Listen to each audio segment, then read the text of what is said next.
All right, guys, so what I'm about to play for you it's honestly probably too old for any of us to remember, myself included. Like, really faint, vague memories of this, and I probably heard about it after, like, years after it happened.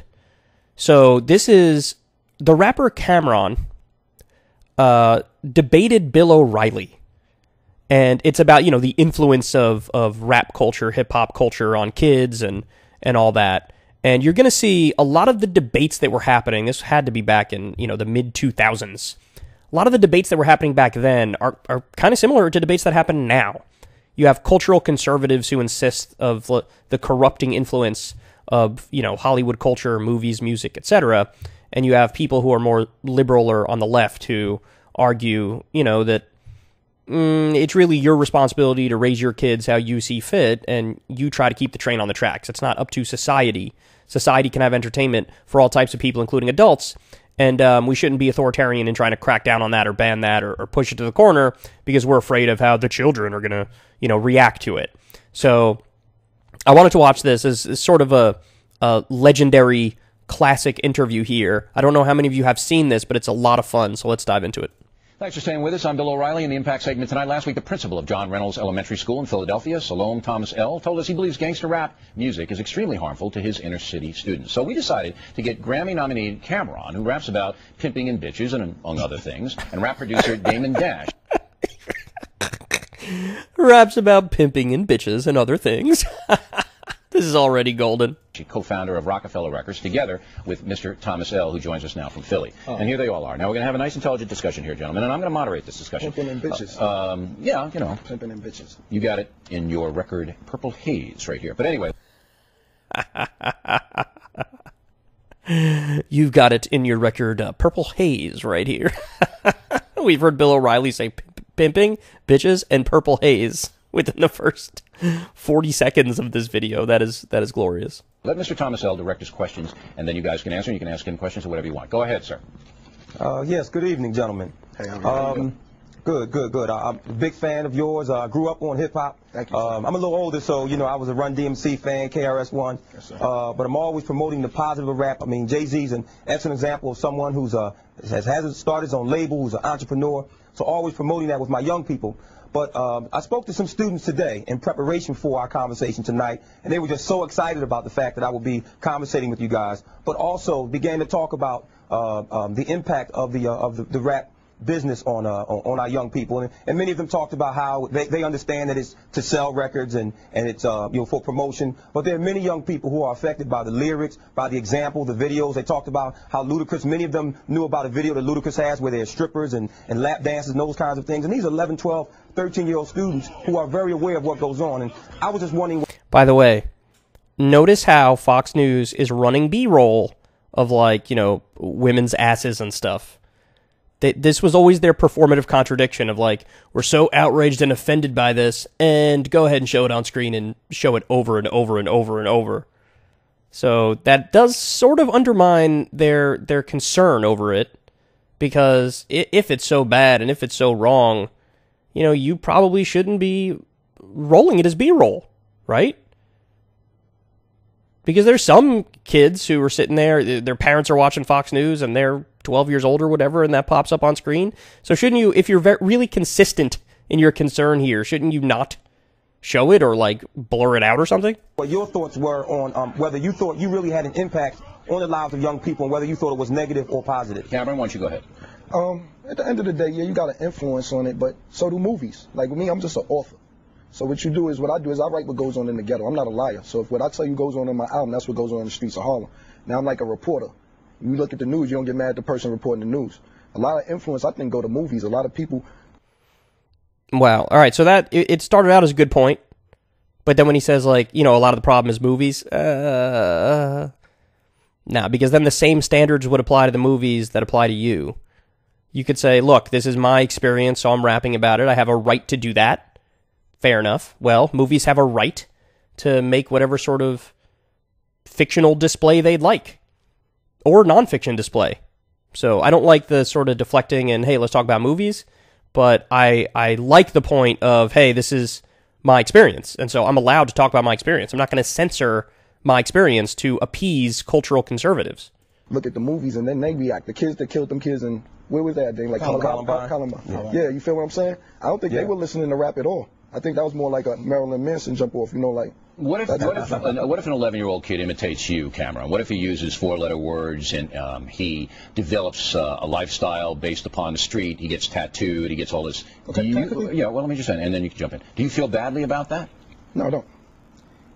Can I maybe interject? If a 11-year-old were to imitate Cameron, what they would be doing is becoming the CEO of their own company, controlling their own destiny, taking a bad situation and making it good. He has a record company. He sold a lot of records. He's acted in movies. I feel like he's a positive. He has a cologne. I have a clothing line. He's an entrepreneur. You know what I'm talking about, Dave. Well, no, he's an entrepreneur by his own right. If you have a child who is unsupervised and then Mr. Thomas L. has to try to teach, right, and he's using 4-letter words inappropriately, he's dressing inappropriately, he doesn't have value of education, then that kid's in trouble. Who's to say? But I don't understand, though, what O'Reilly and what, the conservative types want. Do you want to ban rap music? Now, my guess is they'd say no because that's too extreme. So they wouldn't want to, pass legislation to ban it, which, by the way, you can't because we have the First Amendment, right? But, so do you just want rappers to, free of their own volition, decide to either stop rapping or rap about, puppies and rainbows? Is that what you want? So, I don't know, ultimately, what kind of solution he's calling for here. And I think that's a problem. I think that's a problem. What's inappropriate as far as dressing goes, but on another level, when Arnold Schwarzenegger was the Terminator, he was shooting up half of everyone in sight. It's a cartoon, though. This is more real. The Terminator is not a cartoon. This is real, though, isn't it? Well, no. Life, everybody's rap is This is real. It's not a Terminator cartoon. All right, Mr. Thomas L. Well, I mean, some rappers, are faking it, and they're playing a character. Others are probably telling the truth about their real life experience. So it's a mix. But I mean, is his argument that one is better than the other? That it's okay if you fake it, but it's not okay if it's real? I don't understand. Look, I think the whole point of O'Reilly and people who did segments like this was just to be like, look at these thug black entertainers. Aren't they thuggish? So it's more of like a let's make people look at them and look down at them and be condescending towards them. I think that's the main point of it.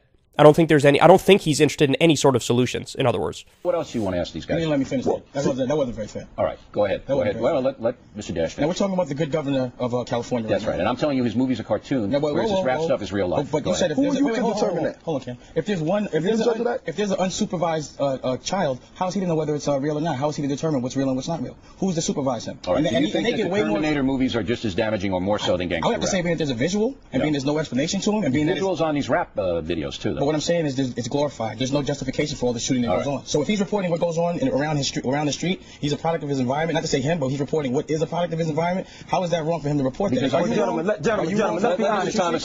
Gentlemen, let's be honest. Who do these kids relate to more? You, someone from the inner city, or someone from another country, or someone from the suburbs? Let's be quite honest. You came up the same way I did, right? The same way millions of these kids do every day. We're growing up in a fatherless society. We're growing up. A lot of our friends, your friends, my friends, didn't have a lot of supervision at home. Most of the time, they were at our homes. We had good parents. We had parents who didn't allow us to do or watch these kinds of things. Right. But these children, now, in the movie industry, believe me, I'm a critic of the movie industry also. I think that these kids are watching too much TV. Period. But my issue is that when you rap about what these children relate to because it's in their environment. You've already stated that they don't know your story because you're a CEO, and I agree. But see, you don't promote that, and your company doesn't promote that. They promote the 4-letter words. We don't promote entrepreneurship. We don't promote positive and ownership of your company. I'm making it cool to be smart. Right, I'm making it cool. Wait, let me talk. I'm making it cool to be a businessman. It's not about business. It's not about business for you because you feel like it might give you better ratings to portray something negative within the image of hip hop. It is negative. It's not negative to be a businessman. It's not negative to take care of the economy around you. It's negative to make money, Mr. Dash, if you hurt children. How do you hurt children by promoting to be an entrepreneur and a CEO and to do right by? Looking at a principle. For example, you're looking at a principle. Why you don't want to let him talk? You mad. That's the classic moment. You mad. Where'd you start? Current affair, right? No, wrong. Well, you faked a lot. I got dirt on you, doggy. Cameron, I'm going to get at you in a minute. Go ahead. I got dirt on you, doggy. I'm going to get at you in a minute. Again, these are the classic moments that came out of this. You get out. I'm going to get at you in a minute. Listen, you're looking at a guy who teaches inner city kids and who's telling you face to face that he has problems with kids based upon a rap music, and you're rationalizing it all up and down. I thought you were going to mediate. I am. No, you're giving opinion. That's not. That is a fair point from Dame Dash. Bill O'Reilly was pretending like, I'm going to be the moderator here, and then now he's just jumping in on the side of the other guy. Look, again, I think that what this boils down to is, what do you want to do about this thing that you think is a problem, Bill? What do you want to do about it? Do you want to ban rap? Well, you can't do that because that's unconstitutional. It's against the First Amendment. Do you want these rappers to choose free of their own volition? Let me not rap about, women and money and guns and whatever, right? He probably would want that, but if they don't do it, it's like, okay, then what? Then what do you want? What do you want to happen? Do you want the kids to stop listening to rap? Okay, fine. Well, then the parents, assuming the kids are young enough and they're an age where they're supposed to listen, okay, then have the parents tell the kids, we don't want you listening to rap. Okay, fair enough. There you go. It's the personal responsibility, take care of it in your own household type approach. That's fine. And I'm sure Cameron and Dame Dash would be like, okay, I mean, if that's your prerogative, then go ahead and do that. But outside of that, what are the solutions? Why are we even talking about this? Now, look, if you ask me, I think it's all overstated. I think the effect of the culture, whether it's movies, music, etc., I think the effect of that is largely overstated. Because I don't think, like, the people who do the mass shootings, I don't think it's like they watched Rambo and they were like, well, now I'm going to go shoot up a kindergarten or something. No, I don't think that's how it works. I think people are intelligent enough to separate the fake world and fantasy and fiction from the real world. Now, it's possible that in a small percentage of cases, yes, popular culture stuff really shapes people and changes the trajectory and the direction of their life, and they might choose a path as a direct result of pop culture stuff. But that's inescapable.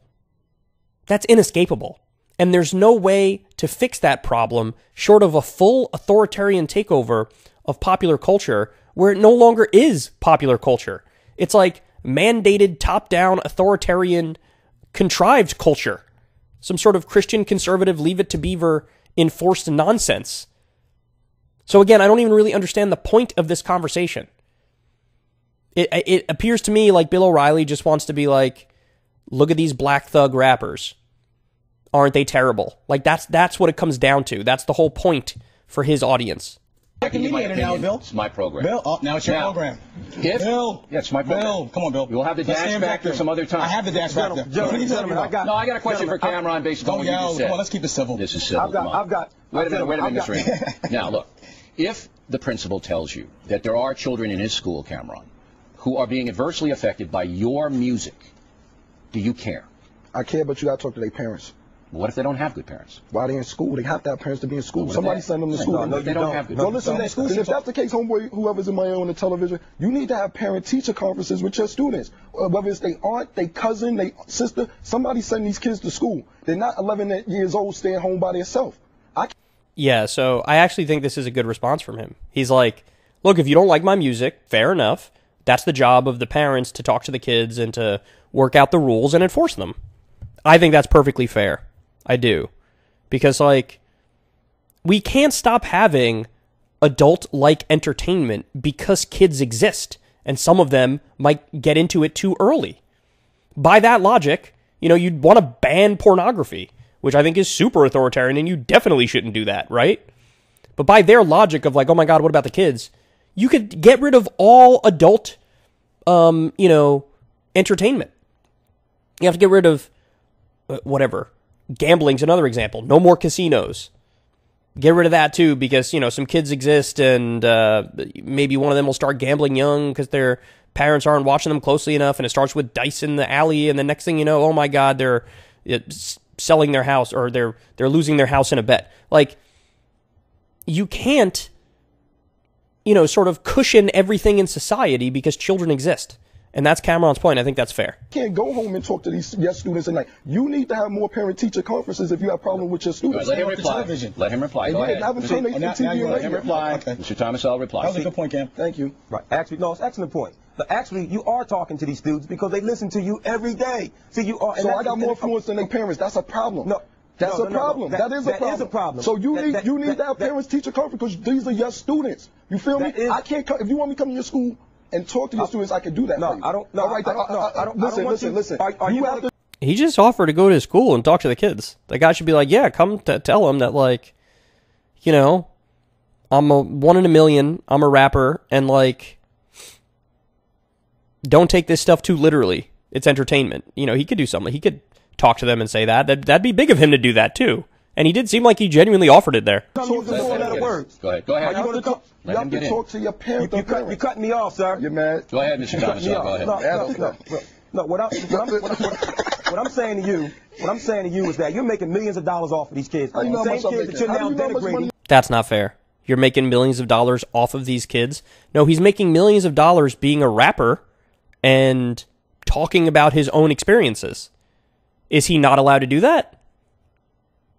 Now I think these guys are getting super unfair. I do. I mean, I know Cameron and Dame Dash are acting like a little bit obnoxious here, but I would feel that way too. If I do something, I stand by, you know, whatever my art is, and then you're getting badgered because some kids are into it and they shouldn't be, or some people are taking it the wrong way. It's like, okay, that's their fucking problem. It's not my problem. The same parents that you're now denigrating, you make millions of dollars off. How do you know how much money I make? Okay. Go ahead. Let me ask you a quick question. Go ahead. I think it's pretty unfair for you to judge the circumstance without properly understanding it, but every opportunity we get, we try to say as positive things as we can, which is why when we do make these money, we give back to a community. Me and Cam ourselves from 142nd Street to Linux, we do have a program there that teaches the kids to be positive. We make them go to school. We support a basketball program, and every chance we get, we personally know 150 kids in the neighborhood and speak to them and tell them to stay in school and incentivize them to stay in school. Now I'm going to take a break. I'm going to hold these guys. Okay, I'm going to take a break. I'm going to hold these guys over for a recap. I'm going to let them all recap, and we'll be back with that in a moment. All right, we're going to continue now, and Mr. Thomas L., we're going to give you a minute to make a statement, and then we're going to go to Cameron, and then we're going to go to Damon Dash, and I think that's a fair way to do it. So you go first. Okay. I'd like to thank you, gentlemen, for what you do. I'd like you to promote more to these young people, and maybe even if you can influence the folks who are around you to promote the positive things. I will say, I do think this guy is sincere in his criticism. I do. I don't think it's like mucked up from his perspective. I think he is a principal. I think he does have kids who he feels like are taking, you know, gangster rap too seriously. And so he sees it as a problem and he wants to address it, and he's going to the rappers to address it. I just think, I don't know what an actual solution would be that's not authoritarian and too controlling and too anti-art, anti-culture, you know? So anyway, I'll leave it at that. Let's get going. I know you're doing positive things. But also, these children are watching you tonight. Many of these children have parents who are incarcerated, parents who are drug addicted. They don't have the parental involvement they need. They look up to a lot of you guys. A lot of you are men. They don't have a lot of contact with positive men. And tonight, you're making a mockery of their situations. So, you know, tonight, to an intellectual people, you didn't make rap look good. You didn't make the industry look good. And we aren't highlighting the positive. I'm hoping in the future that we can send a better message, not only to our young people, but to America, that this industry does have some talented people who do care, because you're out there doing some good and great things for young people. All right, good. All right, Cameron, you go. Cool. I just want to say I think that we got off to a bad start tonight, but I think everything that we said was very positive. I think that what me and Dash are doing is very, very, very positive for the youth. You just jumped on everything that we've done bad, and it's nothing that we've done bad. You took it based on one song of lyrics. Like, I think what you need to do is get more in tune with your students. You know what I mean? You need to have parent-teacher conferences. If you need some of these rappers to come in, call the record company, call Rockefeller Records, call Diplomat Records, and ask us to come in and speak to your students. We do things like that. No, your statement is over. It's my turn to talk. You're done for the night. Well, you cut me off early. You're done for the night, principal. Take it to school tomorrow. You're done for the night. If he needs you to come in, holler at us. Diplomat Records will come speak to his kids. February 17th. Go get Mr. Dash, wrap it up. You're done for the night. You go.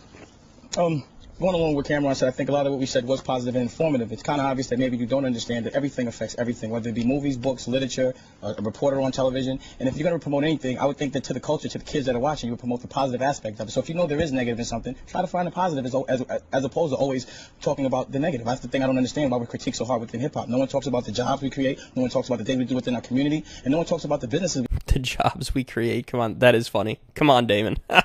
We've done, how we've opened the doors and showed people that it's cool to be smart, it's cool to be a CEO, it's cool to take advantage, not to take advantage, but to reap the benefits of all your labor and to do it fairly. I can't see how that could ever be considered a negative, and I'm disappointed in the fact that you would be thinking that. Right. But anyway, I just want to say one. I think the strongest argument that Cameron and Dame Dash should have made is like, look, this isn't for kids. This isn't for kids. We're not doing this for kids. I'm an entrepreneur. He's an artist. He raps about his own experiences and real life, and that's how he feels, and he has every right to do that. But this isn't for kids. And if you don't want kids listening to it, well, guess what? We agree with you, but that's not our problem. You guys have to try to find a way to get young kids not to listen to it. You know, they could have said, like, yeah, 16 and up is when you should start listening to our type of music. Something like that. So I do think they're being a little over-defensive here. I definitely get that vibe, but at the same time, I kind of understand why they're being defensive, because, I mean, I'd feel the same way. If I had this thing that I do that's my art, and you're just getting badgered for it, and they're acting like, well, you're the main problem. I do think that's unfair. Quick. No, looks like the sound went out. All right, well, there we go. We'll stop it there. All right, there you have it. Old school O'Reilly factor. Interesting, right? I find this stuff interesting. And now we're all up on some of the scandals and cultural moments of the mid-2000s. Or, I don't know, this might be even older than that, right? 2001, 2002, something like that? Yeah, maybe mid-2000s or as early as 01 or 02. But anyway, hope you guys enjoyed that, and I'll talk to you soon.